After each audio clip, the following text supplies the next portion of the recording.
Yeah, okay, yeah. I read the scans again, because I can't help myself. But please support the official release. I will definitely read it again, because a lot happened in chapter 1072.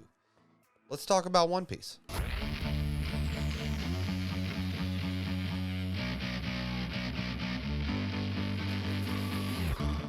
Ooh. Hey, man. Ooh, boy. Where to start? Honestly, if I'm going to start anywhere, I'm going to actually start with the relationships that are going on that I think mean the most. And that has to be Dr. Vegapunk, Bonney, and Kuma. That relationship, just in these few short chapters, has grown exponentially. Also, a theory, let's talk for a second. Is Bonney a clone? Right? Hey, if you know, like, if you've read it and stuff, obviously, if you're watching this video, you've read it, you know what I mean? It'd be odd, but hey, thanks for hanging out. And really, actually, the reason I say that is because Vegapunk and Kuma were very close friends. Vegapunk says it in the chapter, and with that, I had this thought. It looks like, because she walks in, it's the giant paw, and he's like, hey man, don't go in there. There's nothing but bad times and pain and memories, because they actually go into like a soul thing, and this is, you lose so many grams, and that's why they say a soul exists, and he wanted to use Kuma's powers to basically look at his memories. He's like, no one's gonna see it except for me, and he just kind of wants to test the limits of that, and I think that's what that giant paw is. I actually think his memories are in this giant energy field. Two things with that, right? Two things that I kind of have thoughts, and then obviously, you guys can leave your thoughts in the comments down below. One, if he took his memories out, Vegapunk continuously tells Bonney, hey, you can't know. Listen, like, I can't tell you because we're friends and stuff. What is going on with that? What is going on with that? Why can't he tell her? What is going on? And through this little part of the chapter, Kuma is just climbing. Dude, he's just climbing. And I thought that was really smart to, like, get this very character moment with Bonney and Vegapunk, and then you have Kuma just, like, getting shot at and getting shot down, and he seems like he is on a mission. But the second thing, with that energy field and those memories, you think Bonnie's gonna go in there? I do, I kind of do, right? Like, I kind of think that she is going to go, because that's the thing. She has to find out. Oda has already set this up. She has to find out why Kuma made the decision that he made. It's probably going to have something to do with her. It's kind of a guess, kind of a guess that I have with that. But she absolutely goes in there. She absolutely witnesses his memories and witnesses the pain of his memories.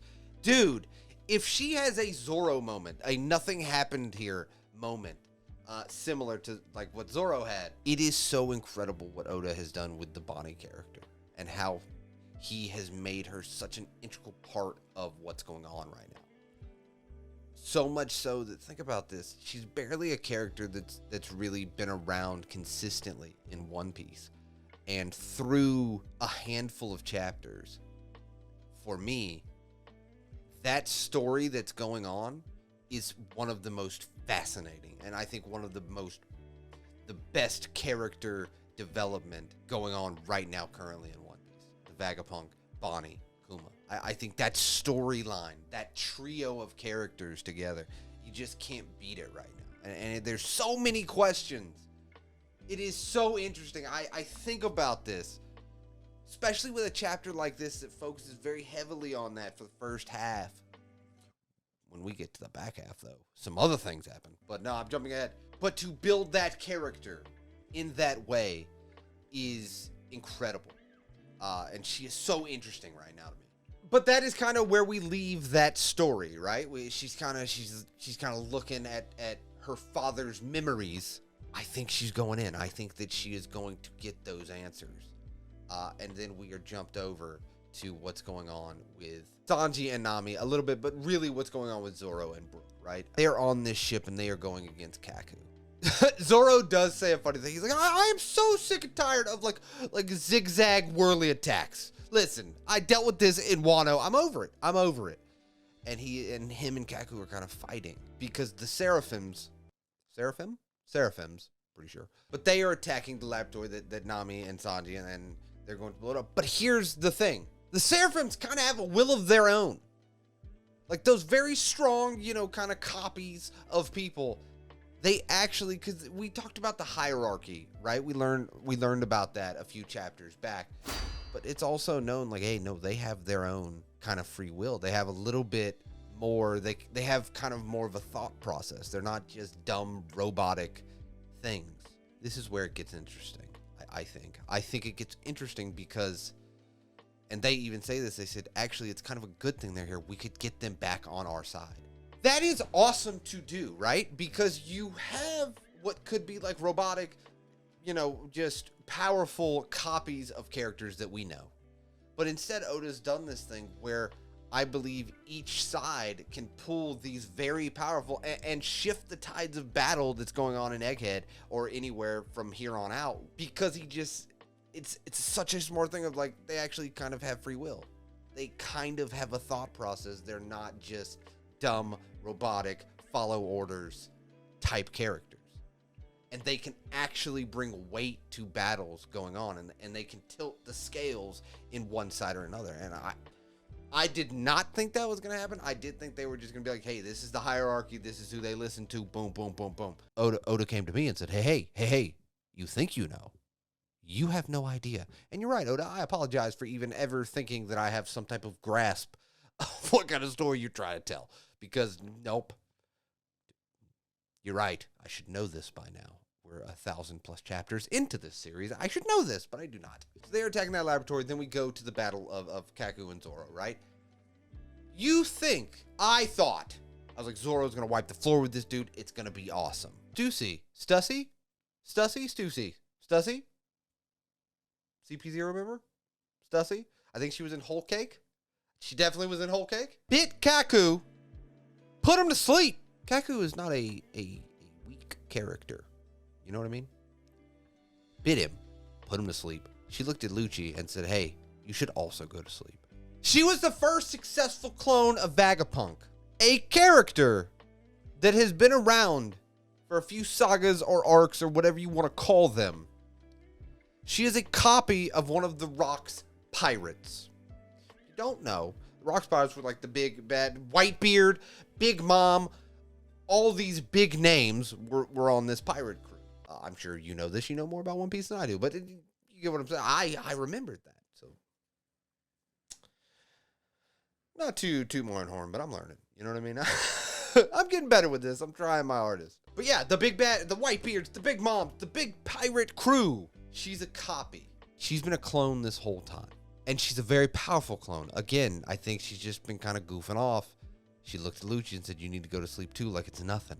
Some things with this. One, it shows that what Vegapunk has created is very next level. They're very strong. I mean, they're putting, again, like I said, and I think it was cool that Oda used him as an example. Kaku's not a small, weak character.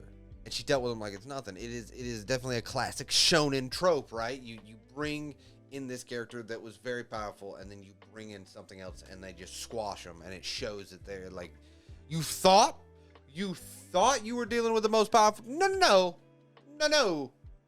I got you something else. This is the part I am most infatuated with. This is the part that, like I said, I just got done reading the chapter. This has been rolling around in my head, even in this video. As I was recording this video, this is what I wanted to talk about. We've known this character for arcs and arcs and arcs and sagas and sagas and sagas, right? Are other characters clones? Is one of the Straw Hat members clones? That would be one of the craziest things.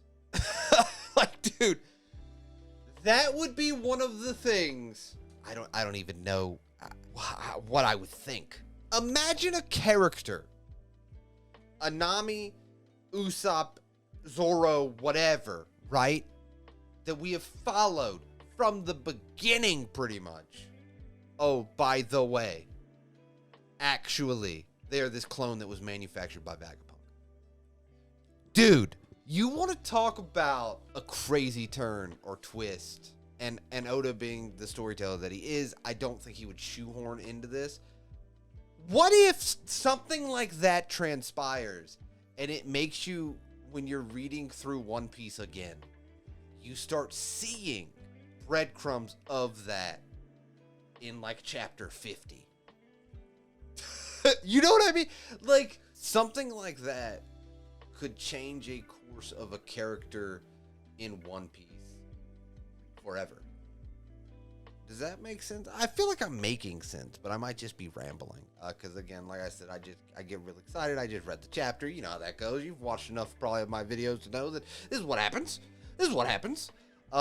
So, you know, I always appreciate your support, and thanks for sticking with me. Hopefully that you enjoy these types of videos. I enjoy making them, because for being only a handful of chapters into this new arc, boy, is Oda knocking it out of the park.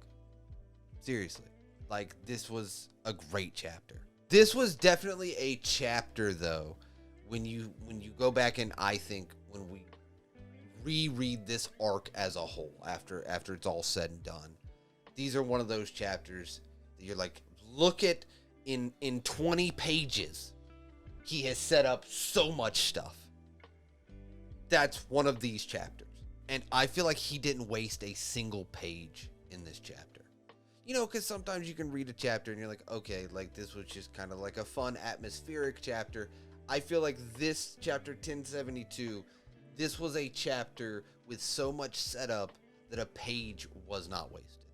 He didn't do it. He didn't waste a page. And it shows, because in 20 pages, I have 200 questions. You know what I mean? That's kind of, okay, that was an exaggeration, but you know what I mean. But yeah, man, when she showed up, and she was like, Lucia, I think you should go to sleep too. Dude, oh, incredible. What an incredible chapter. I cannot wait to talk with you guys in the comments down below about this chapter. Let me know what you thought. Let me know some of your theories. Let me know if I got a bunch of stuff wrong. I usually do. This is definitely one of those, because again, we're current now. Look at us. Look at us being current. So exciting. But yeah, we could talk about anything in the comments. I am so excited. I cannot wait. As always, I appreciate you guys who made it to the end of this video. It means the world to me. I love this chapter. I love One Piece. I think we are in for such an amazing ride towards the finish line. I'm not looking forward for it to be over, because I just got here. You know, hey, I just joined the ride. I was like, I hear this is pretty good. And now, it's coming to an end and stuff. But, I feel like we are in for a great arc in One Piece. But, as always, I hope if you're having a bad day, it gets better. If you have a good day, it becomes fantastic, like Chapter 1072 of One Piece. I'll see you next time.